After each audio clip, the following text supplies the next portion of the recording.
Nosaltres som l'entitat Acroponent, que va néixer el 2021, es va formar com a associació, i des del 2022 fem els entrenaments aquí al pavelló municipal, on compartim espai amb el centre excursionista. Practiquem acrobàcia aèria. L'acrobàcia aèria és com una rama de la disciplina del circ. Aquí actualment tenim 3 teles i una lira. Nosaltres som autodidactes i llavors aprenem a través de tutorials, a través d'intensius, a través de cursos que nosaltres fem a altres entitats.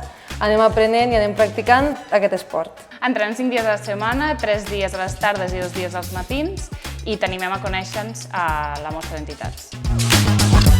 Hola, em dic Marta i sóc la presidenta de l'associació EMMA per a la investigació de les malalties rares. Fem activitats diverses per a recaptar diners per a la investigació de les malalties rares i visibilitzem aquestes malalties i donem una mica de suport a les famílies que ho pateixen. Us animem a que vingueu a la mostra d'entitats, així coneixereu a totes les entitats de Tàrrega i ens hi trobareu a nosaltres també allí.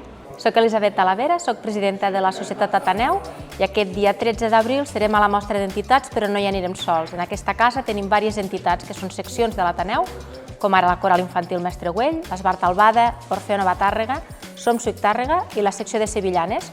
Us animem a que vingueu, ens coneixeu a nosaltres i també a les nostres seccions. Us hi esperem.